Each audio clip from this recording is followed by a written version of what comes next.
Good morning, everyone. It's great to see you today. I am really thrilled to introduce Jerry Tolk.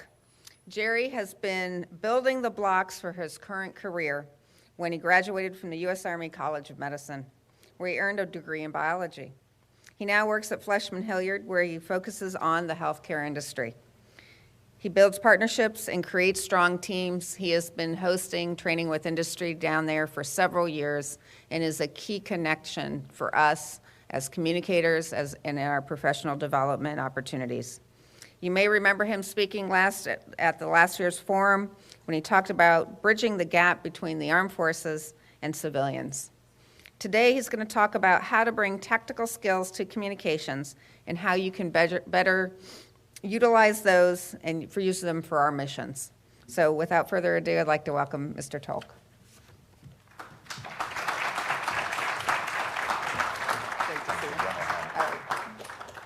Good morning, everybody. Good morning. Outstanding crowd we have here today. So I have about 45 minutes to go through 21 years of information that I learned since my ETS. So pardon me if I speak quickly. Let me save you from taking any notes. As I've done for the last 4 years, this entire presentation will be available to you after. If you are interested or I reference things in previous presentations and you weren't able to get here, for instance, last year's, I have links to 10 free online resources that will help you garner information and access to these tools and be able to do some analytics without any out-of-pocket expenses. How does that sound? All right. Spend money on what we want to spend money on.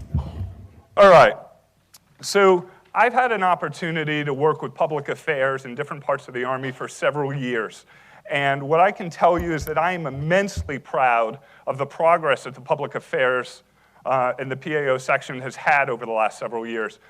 We are very quickly moving from a receptive media avoidance strategy through transparency right into proactive storytelling and narrative. And I've been asked to come here today to unpack some strategy. I got good news and bad news. Good news is this is totally achievable. I'm going to give you 4 tools. And that's part of the bad news, too. There is no one silver bullet. There is no easy trick to this. If there was, I would be retired on a beach doing this by Skype. There's not. But hopefully, with some familiarity of these 4 tools, you can either use them together or in pieces to both develop your narrative, understand your audience a little better, develop a strategy, and most importantly, measure it. If you do not have behavioral KPIs built into your strategy, we're probably wrong. If we are determining the value of our line of effort by how many Facebook likes we have, and that is the main metric, we're wrong. There is so much data, so much information that is currently available to us on digital and non-digital platforms that our ability to be in a state of continuous improvement is there if we seize it. And hopefully these 4 tools will help you do that.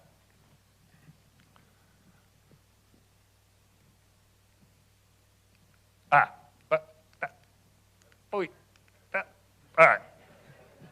Agenda.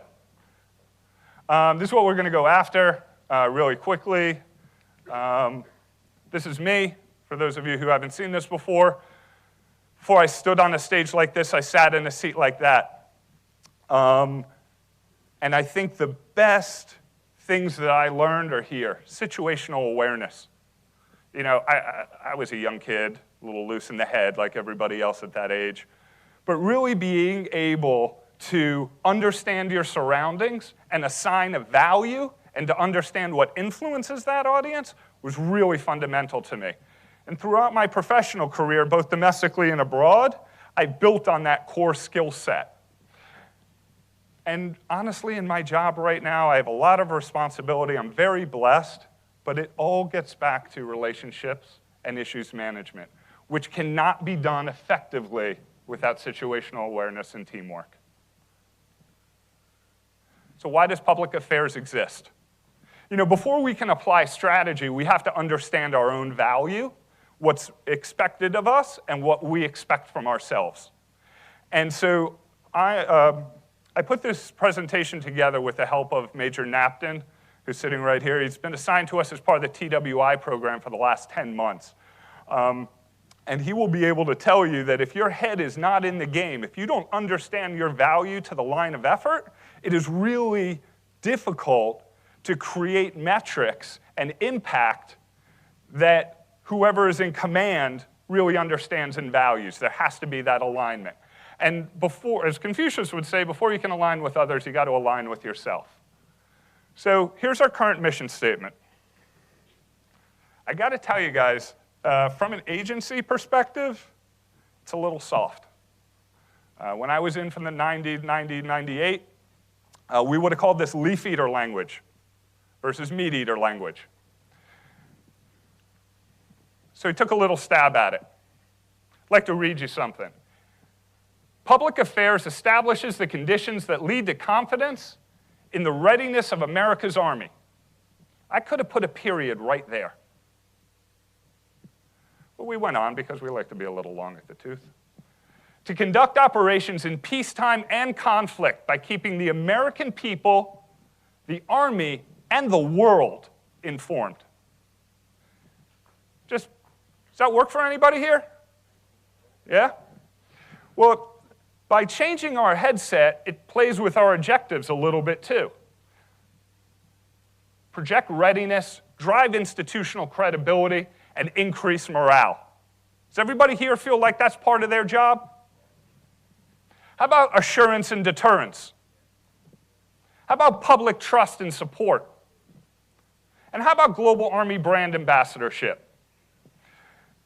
Again, that's not prioritized. That's somebody 21 years out trying to put it in some kind of 1 to 4 order. I'm sure there's some great ideas on how to augment that here, but I think that this shows greater alignment to a commander's intent. And so understanding our value is our ability to project value. Huh? If I ever get this clicker right.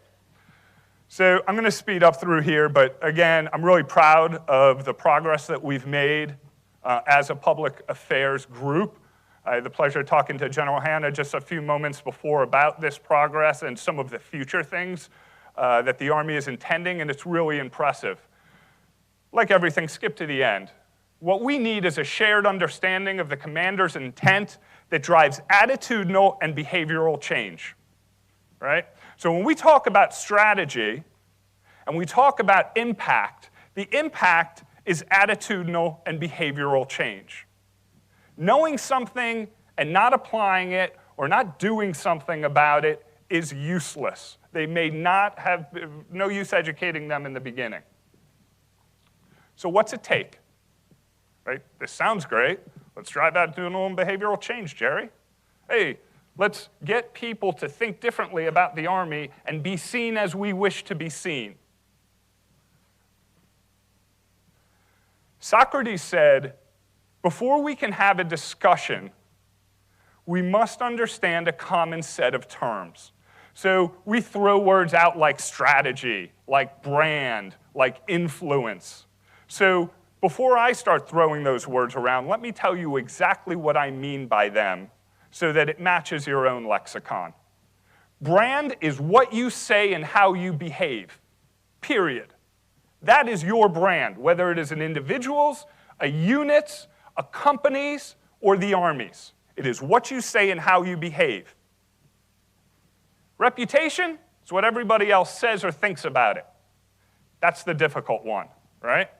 Having discipline, controlling our message, controlling our behavior, we're pretty good at that. Proactively managing how others interpret that information, I think we'd all agree there's some room to grow. So our public affairs activities have to focus on that intersection. This space right here between expectations and experience, we call that the authenticity gap. Larger the gap, less trust. Tighter the gap, more trust. Let me take you to a point everybody can understand. Apple makes beautiful, delicate things. Everybody agree? They're pretty clear. You never see an Apple commercial with them dropping the phone or smashing. You know, you see the Samsung Q10 with the crunk guy spilling champagne on it, but you will not see an Apple phone because consistent with their brand, they show you beauty and the delicateness of their brand. So when you walk in, you don't expect to drop your iPad Air on the floor without buying a big Defender case for it. Right? There is a tight gap between what the brand expresses and what everybody else says about it. There's science behind this. So we looked at what drives reputation based on a brand's behavior. We do this research across 12 to 15 countries. It'll have about 15 to 20,000 participants in it each year. There's a ton of data, and it is all available. This is our website, centeronreputation.com. So again, this will be in your presentation. You can follow up. It's free. Peruse it. If you don't understand or you have any questions, please give me a call. I always share my contact information so you can follow up. And kudos to the 8 or 10 of you that I've spoken to over the year about different things going on in different parts of the country and the world. So we took this because very candidly, it was not built for a military audience. It was purpose-built for corporate reputation and consumer understanding and behavior. But this wheel, I don't know if you can see it, it's broken up into 3 buckets: management, behavior, consumer benefits, and societal outcomes. And you can see where that would be directly applicable to ours, but we took some liberty. Regional audiences in green are community engagement, recruiting. Crossover audiences are really here and serving the US people who are our customer, right? And like most customers, or like most shops, we draw our workforce from our catchment area immediately around. So there's already some built-in connectivity and shared values there. And then we have our internal audiences, which really should never be forgotten in any of our missions, especially during external comms, because most internal folks first get news through external comms. Think about how many people in your units get their news on their mobile device, and how many visit your intranet or command page, right? So we broke this into 3 buckets. There are 9 drivers. Like I said, there's a tremendous amount of research. If you have a duty station in one of these 12 countries, I think you'll find it really impressive, and we have our previous years. But I'm not here to talk about me. I'm here to talk about you. So we're going to unpack this, right? And as I warned a little bit before, there is no one silver bullet here. Unfortunately, we're going to have to work.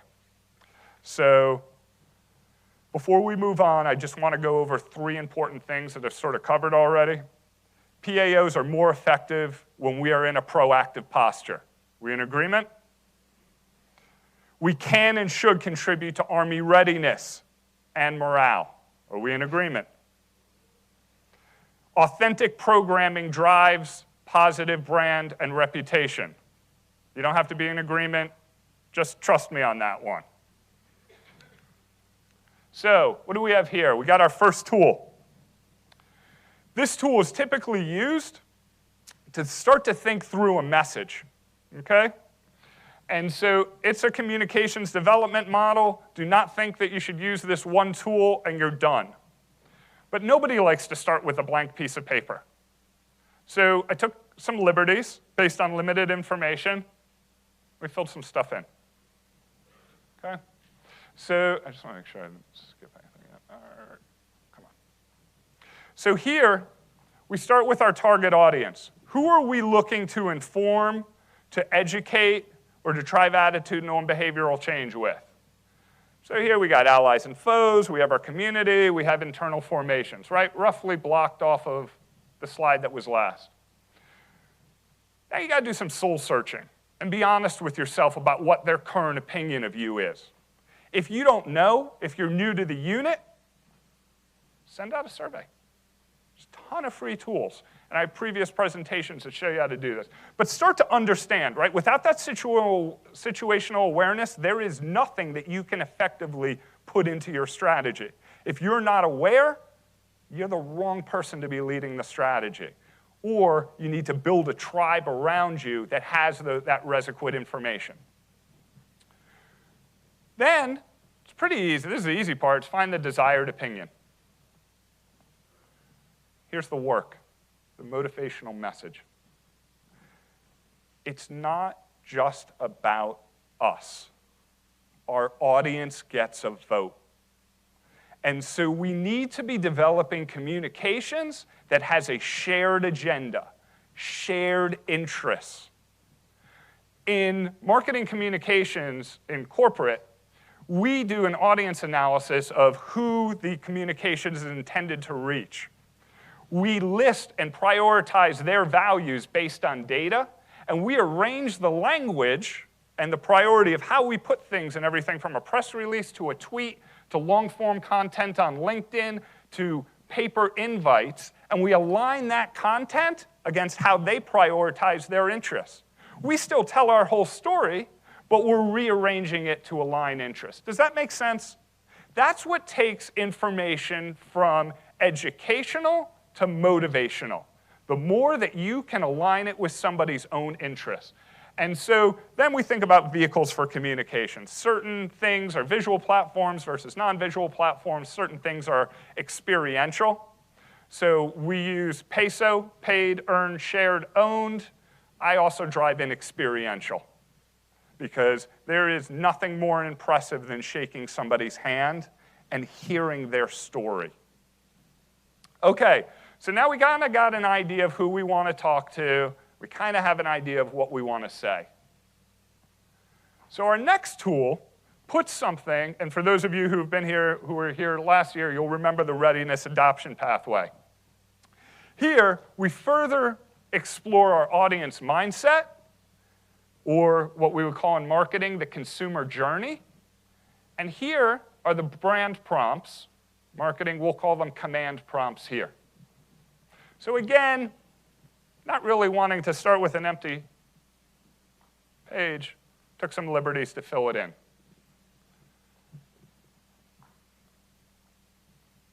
"21 years from my ETS date, I do not want to presume what is going on in OUS battlefields. What I want to do is to give you the tools so that you can apply your intimate knowledge and make an effective campaign." So what I've chosen to do for my examples are stay domestic and follow on through the story of connectivity that I was doing last year, the connectivity between the US citizenry and the military that protects their values and way of life. So what do I, having benefited from now decades on both sides, for our awareness statement we have, "My hometown soldiers are good people that defend freedom, deter aggression, and save lives around the world. I have a chance to meet them." Does that work for anybody here?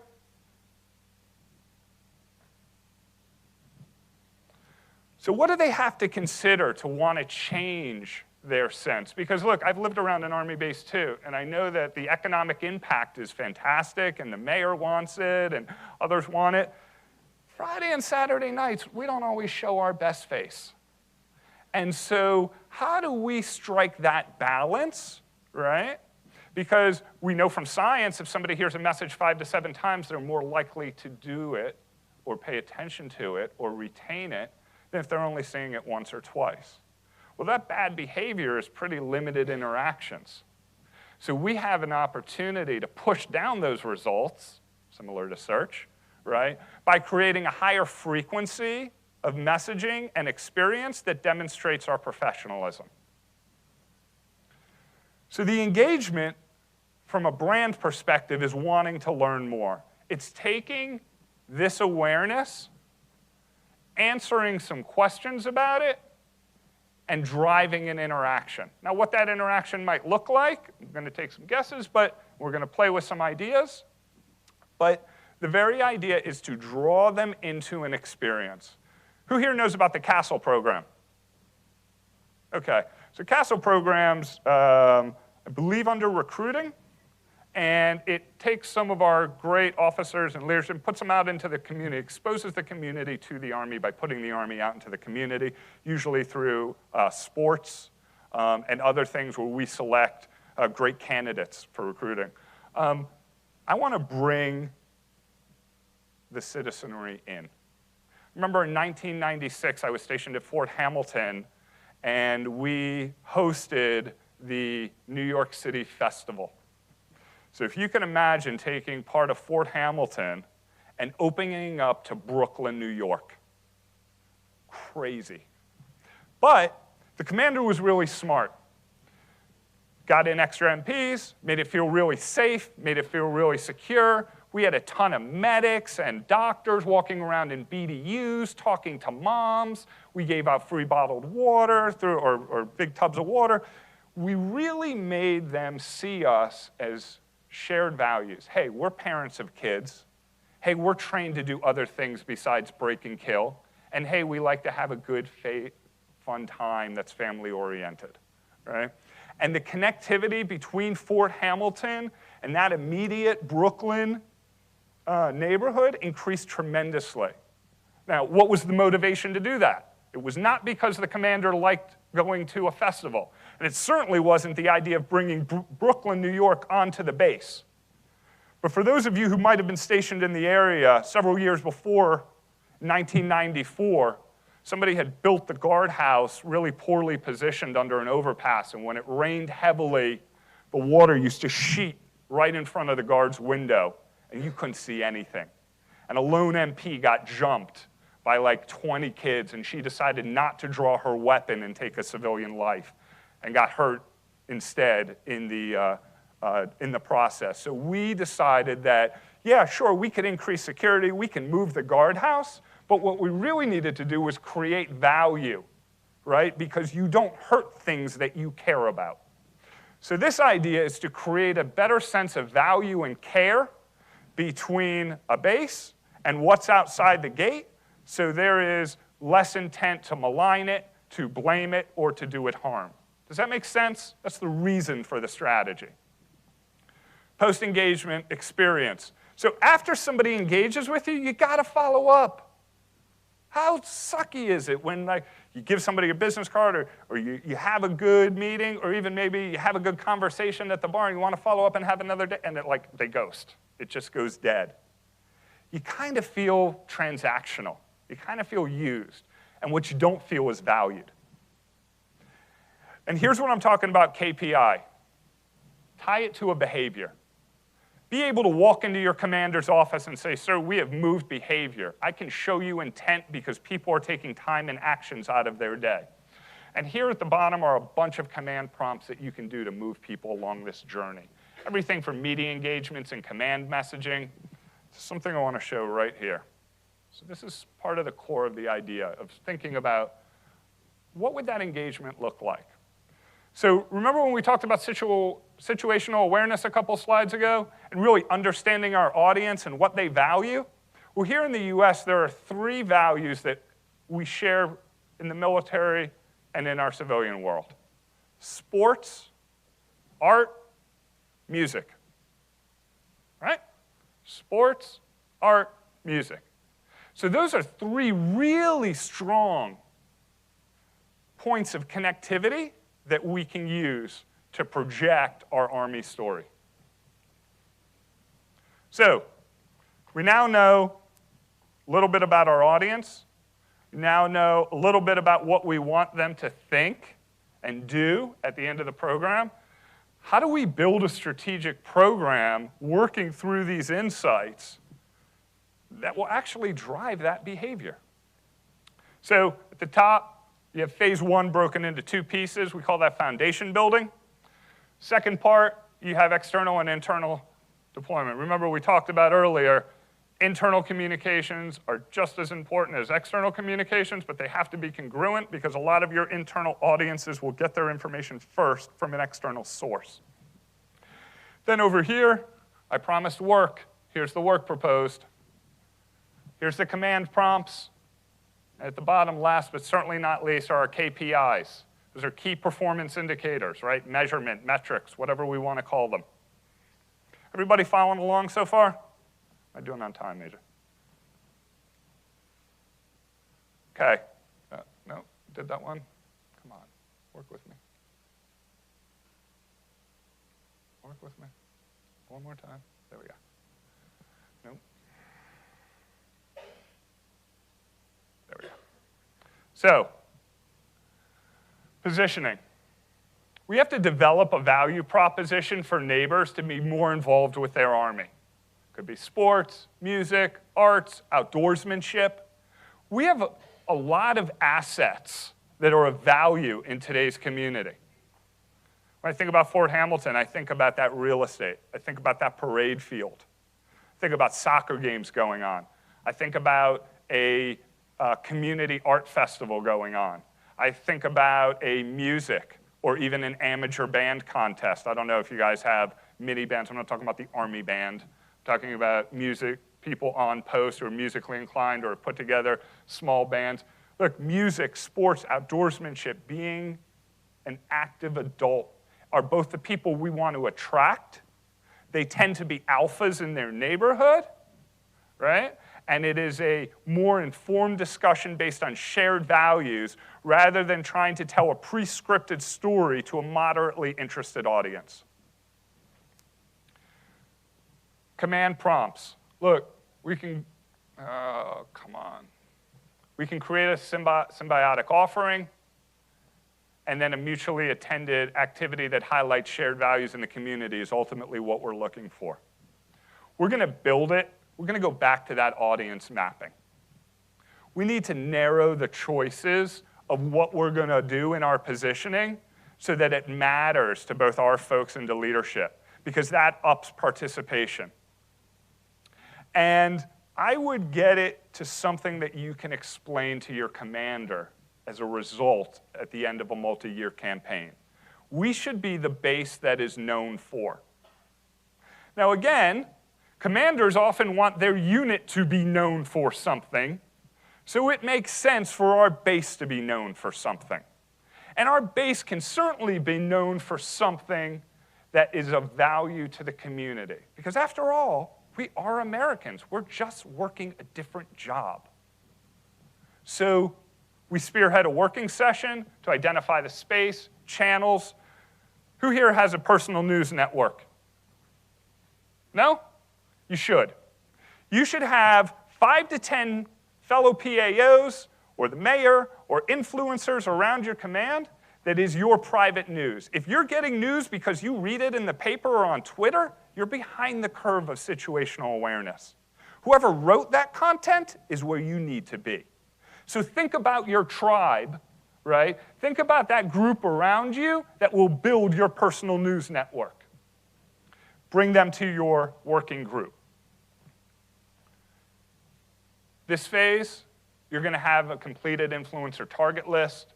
You're going to have some positive interaction. And you're going to be building a program that takes in multiple points of view through this body of advocates. Does that make sense so far? Now we get into the fun. Audience-based campaigns. The work is not developing one set of messages or one program and saying, hey, everybody, here it is. That's really me-focused. Here's my program that I put up for you. Please come to it, right? Gives me all the credit, puts the work on you. Why not have something that, hey, this is a community put together. Here are our community leaders that are representing the effort, right? And here are ways that we are going to invite you, we are going to welcome you, or we are going to play, draw, sport, jam, whatever we are going to do with you, rather than what you are going to do and what I am going to do. I know it sounds like a semantical difference, but it is not. Personalize the invitations. Nobody likes getting a blast email. What do y'all do when you get the blast email? It doesn't even have your name on it. Hit delete.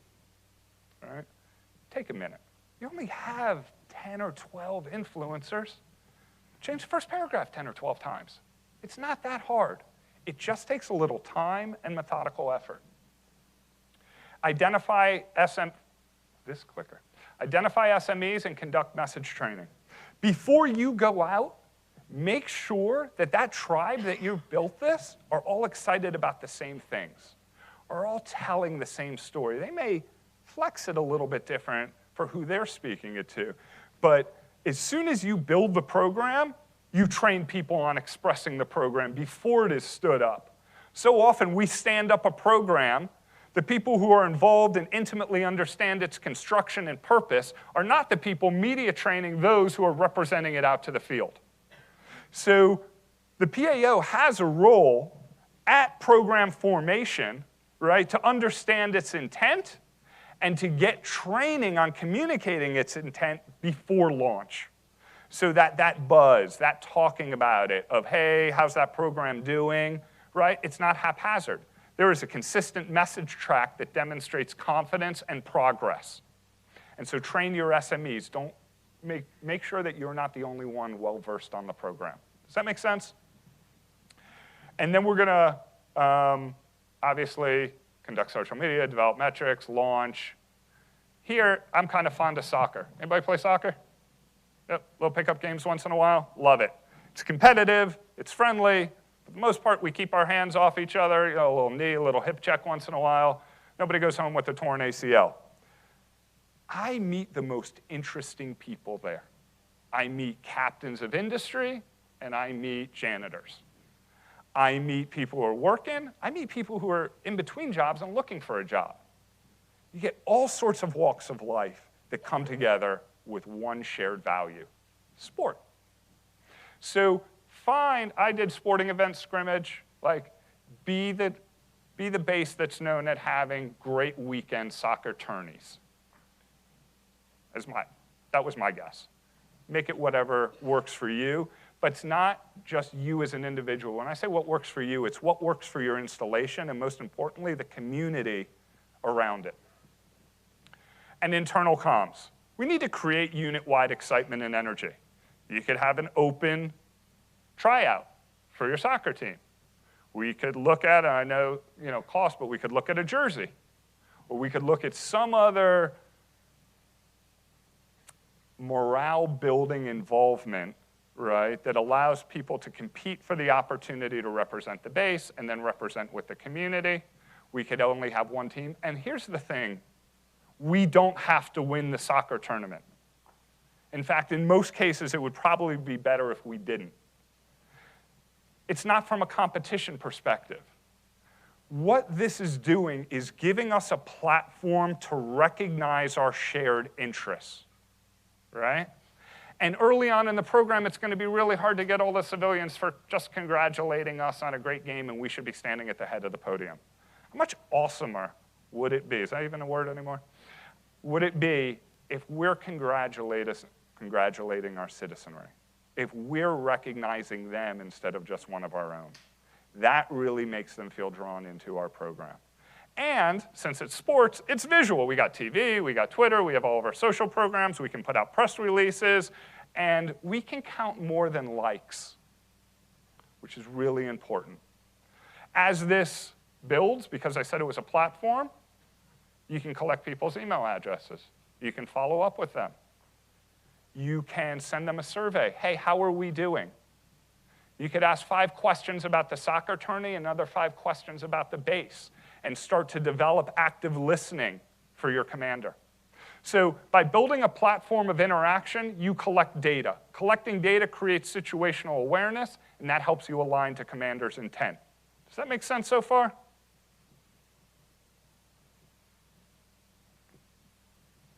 Okay. This last one, this 4th tool, again, trying to pack 21 years into 45 minutes is no easy job. So often when we develop a program, when we develop a strategy in programming, over time, we get in our own head. And when we're done, it is a kick-ass strategy for us. And so often, we're losing and moving away from the focus on our audience. Part of it could be the approval process, right? In going through, well, does this really tell our best story? It may not, but it might tell the most relevant story to the audience. You don't always have to be the most right. You do have to be the most understood. And relevance drives understanding. So this positioning exercise I like to do at the end. And what it does is it lets us realign and make sure that we're keeping our target audience at the forefront of our thoughts. Does that make sense? You know, by my last slide, I swear I'll get it right. Okay, so who is this program for? Adults and families within the installation surrounding community, thinking 20 miles, about a 30-minute drive. But you can extend or decrease that catchment area. I mean, if you were at the 64th Street Armory in New York, a 20-mile area would be like half of Connecticut. Who? I don't want every adult. That's a scary total. Like, you don't want the whole bell curve of America walking onto a base. We want people who are active and participate in recreational sports. I don't want to go into the deep psychology of why we picked that audience or the audience research, but you got to pick an audience based on research that works for you. I happen to know that this is a strong audience. Adults who engage in recreational activity. There's also, they actually pair nicely with adults who attend faith-based organizations. So if you go to church or synagogue or mosque on the weekends, you actually have a similar high community index profile. And that means that you are most likely to form relationships with individuals and institutions. You're geared that way. And so within any community, we want to tag the alphas first, right, so that they are most inclined to create a tipping point. Anybody read Malcolm Gladwell's Tipping Point? If you haven't, I highly recommend it. He really uses economics to break the theory that we tell 10 people, they tell 10 people, they 10 tell people, and we get to 10 million in a couple strokes. Guys, the world doesn't work like that.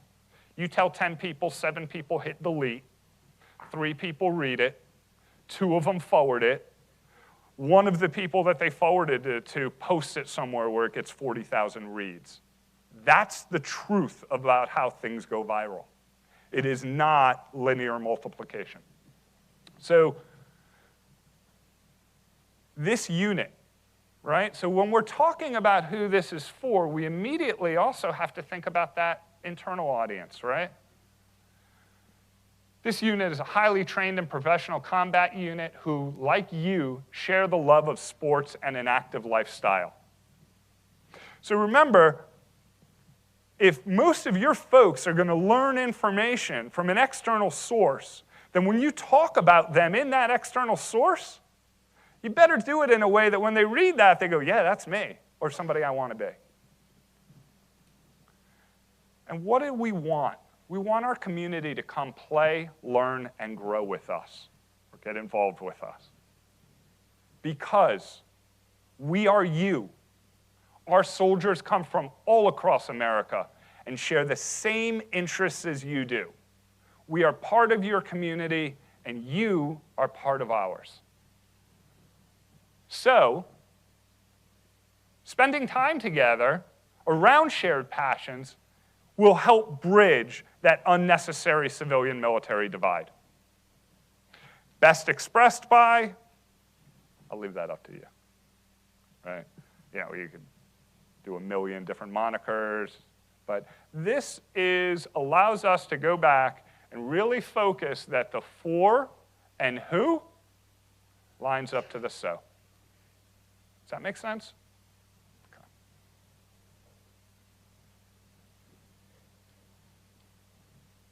So, having a strategy for your strategy.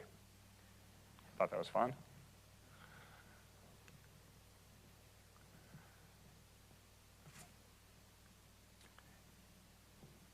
We need to do a better job of aligning to commander's intent by driving behavior. Who here plays football or soccer or played a sport where you had to actually chase someone? Your coach will often tell you, don't watch their hands, don't watch their feet, watch their hips. You can't go anywhere without your hips. Same thing. You can't get anything done meaningful without your commander's alignment. And it's not his response or her responsibility to align to you, it's our responsibility to align to them. So if you can't get it directly, if you're talking in circles, do some prep work. Talk to the previous PAO. Talk to the XO. Then go to your commander prepared. And go through some of these exercises. Not that you should walk in with a program that's ready to go and all your KPIs and metrics, but you should be able to reference, sir, I spoke to the last PAO, they identified these couple issues. Also spoke to your XO, they helped me refine some understanding of these issues, and I've begun to do some thinking to develop strategies to tackle these 2 of the 3 issues. Is that what you'd like me focused on, sir? Pretty good way to open up a conversation. Define less than 5 critical audiences. Prioritize them and get time with them. If you are at your desk gathering all your information, you're wrong. Now get it, there are some places, OUS, where you should probably stay on base and stay at your desk. But again, in the US, we should be out meeting people. It's not just about setting up a meeting for the mayor with the general. This is about setting up a meeting with you, with the mayor's staffer, so that you understand from them what data are they collecting on our audience that's public information. Do you guys know that municipalities, states, and the federal government collects a massive amount of information on our population, and it is free to our public? So if you don't have a visceral understanding of the population around your base based on public information, that's a huge missed opportunity. Out of that, bless you, out of that, find 5 audiences that you're going to start with, all right? And they don't always have to be like the mayor, okay? It could be a high school soccer coach. It could be a PTA president at the high school. There are a number of alpha influencers within our community that can unlock greater doors of access. And who's without their understanding of our mission and our intent could be a big gap for detraction. So get them down to 5 audiences, listen to them, understand them. You may not agree with them. That's not up on the board. You don't have to agree with them, but you have to understand them and being able to be articulate in commanding their intent back to your commander so that you can come up with these strategies together. Apply 1 or more of the strategic frameworks. Again, that's kind of a selfish statement up there. If you like them, use them. If you don't, we probably have others. Create a campaign and test it. Do not go with all of your political credibility with your commander on your first campaign. It's just poor form. So instead, think about a trial. Perhaps maybe just in this case example, host 1 soccer game.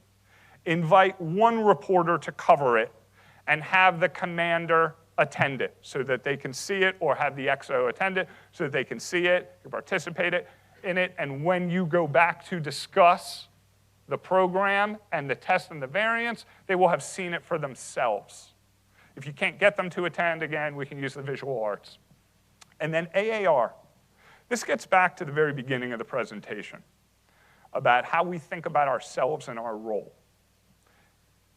When another part of the Army does a line of effort, there's an after-action report. We should consider getting in the habit of creating after-action reports for our campaigns too. We may not be able to fill in all the boxes. Buildings leveled, 0, right? Relationships fomented, 12. Follow-up activities, permission to scale this program, right?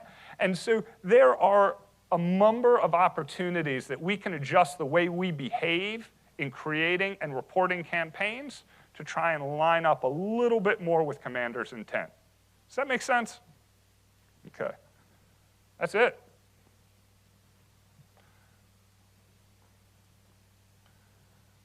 Understanding commander's intent will help you demonstrate and deliver value. That's kind of like the Mr. Moto, master of the obvious statement, right? Knowing audiences and their motivation will help garner interest and involvement.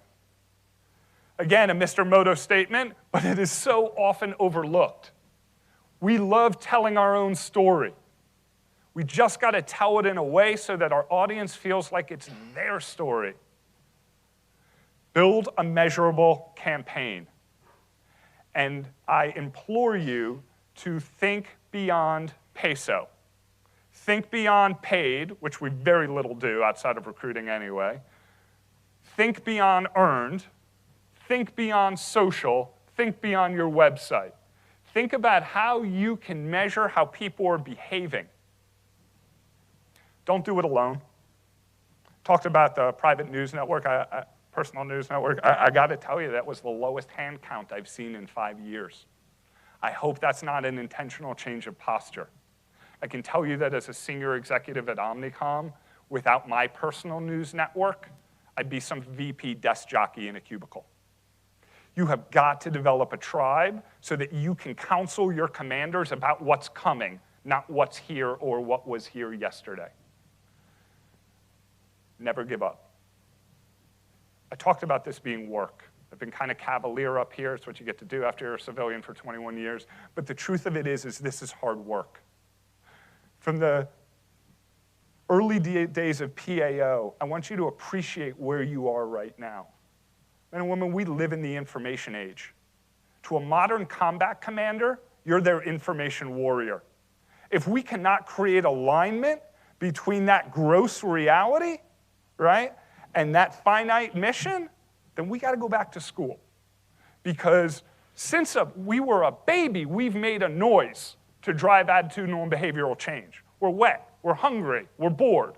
We make a noise. The only reason to communicate is to drive awareness and ultimately attitudinal and behavioral change. I want to be changed, I want to be fed.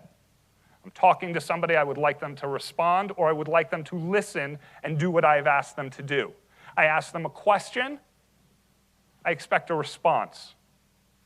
When somebody's walking up and I'm talking to somebody and I give them the eyes, I expect them to know to hang back for 3 or 4 minutes and let me finish my conversation.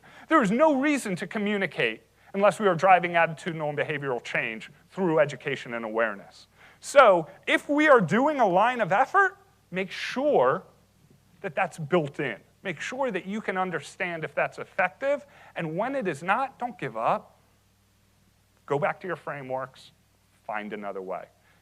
The third time it doesn't work, call me. Questions?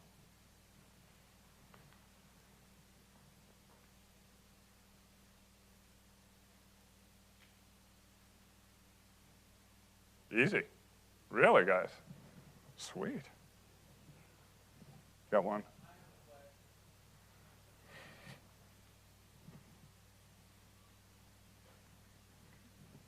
Hi, Colonel Downey with the Defense Information School.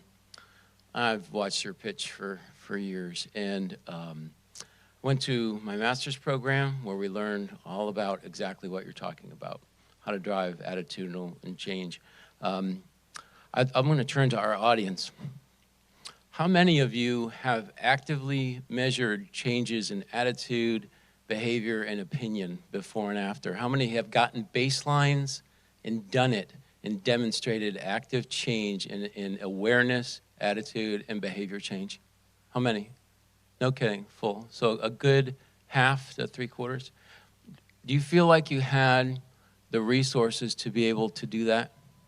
Okay. Do you feel like you had adequate training to prepare you to be able to do that in a way that was reliable? Right, right.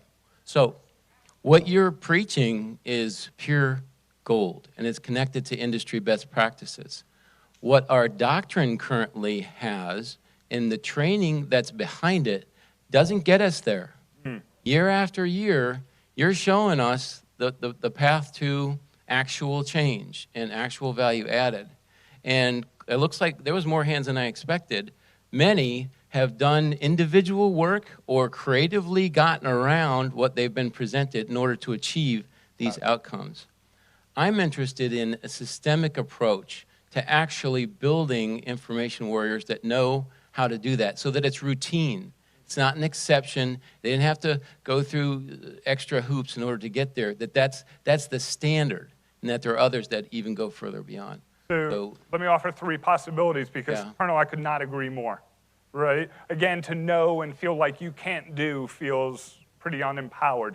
So thank you to General Hanna, and before him, Omar Jones, for General Frost, for having me come up and share it. But again, 21 years and 45 minutes is a really tough row to hoe. So I offer you 3 solutions. First is do whatever you can to attend these. The second thing is when you attend these, you have access to this information, so you can pull down their online resources. So the first thing is get here and get the information. The second thing I would offer you is that I am available. I am not paid to be here. I come every year because it's my passion and because I'm part of the Soldier for Life program. I know you don't have to raise your hand. I know that the last year I've worked with 8 or 10 of you. Previous year before that it was about 5 or 6.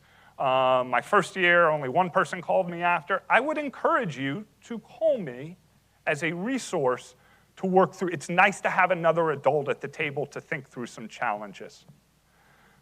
But what we need to be doing this third part is train the trainers. There were a handful, so you get a really good perspective from here, Colonel. There was a handful of hands that shot right up. And to me, that says I'm doing it, I'm confident, it's part of what I do. A couple are like, yeah, what I'm doing kind of qualifies for that, and I should probably have my hand up, right? And that is the desire, that intends a desire to do it, an attempt to do it, maybe, right? And probably a requirement of more resources and training. So if we can get a handful of us, based on the size of this room, 200, you need about 8 to 12 people who are really fluent in this, who could maybe be that adult with a security clearance that could start to work within PAOs. So build that, build the information, build an asymmetrical resource, right, that you can call once in a while to do something difficult, and have a train the trainer program to take this from 1 to many to 1 to 12 intensely, and then 12 to many on an ongoing basis. The third, and this will be a shameless plug, so I'm apologize, you can cut this from the tape later. The Army recently realigned its advertising, marketing, public relations, communications, like agency relationships, right? There's a big thing in the paper about it. I would strongly recommend that the most senior of the leadership lean into that relationship, because it's going to impact recruiting, and there's morale, and there's advertising, and there's all these different parts of it. And I would suggest to lean into it, because there are tools, resources, and professionals within that that are highly interested in knowing what's going on and how to take these strategies and get information in the field. One of the most challenging things in developing strategy is the strategy for thousands is often divided by 5 or less people. Here's the rub. Those 5 people can barely name 5 people that don't report to them that are going to be responsible for implementing the strategy, right? That there aren't direct reports. So what you have is this amazing disconnect. And in that room, and I've had the pleasure of being in that room hundreds of times, Jeff Immelt, GE, when, post-Katrina, when we went and rescued hospitals all across New Orleans, combination of KLM and Air France. I launched $4 prescriptions for Walmart. Some really, really big deals with the most senior of people. And the question that always comes up that nobody has an answer to, what do people on the front line think? How's this going to work in the store? So your desire to participate in that larger infrastructure that the Army just invested in, whether it's listening to information, being able to pitch ideas into the huddle, may give you an opportunity to bring some of this back more to your masses. Does that make sense? Sure. Anyone? Bueller? Bueller? Showing my age. Slides are on PDF already, and they are in Major Napton or Colonel Bloom, or they're looking along the front row. I will leave my USB key with, come on, show of hands, anyone? Okay. Major Napton, I'll give the USB to you if you could email it around. Okay, perfect. So they should be available today from me, and then we'll get to you as soon as it makes it through the process. But yes, I always leave it behind. I would also strongly recommend you pull last year's. If you really want to tell an Army story of the American people, pull last year's. On my last slide, I had 10 free online resources. So gather information. It's a way to do a free survey that's still secure, and it's HIPAA secure. So if you need to do healthcare or something like that. If you wanted to look at your information and overlay it with other populations, you can do that. There are free data analytics tools. There are free research tools. So listed out a bunch of tools. And coming from this presentation, again, I would ask as a follow-up, you visit, each of you, visit the Center on Reputation. It's also a good read for your commanders if they really want to understand the power of what you do. So I leave it here. It'll get to you as fast as the Army allows. Sorry. Anyone else? That's all we have time for. Thank you very much.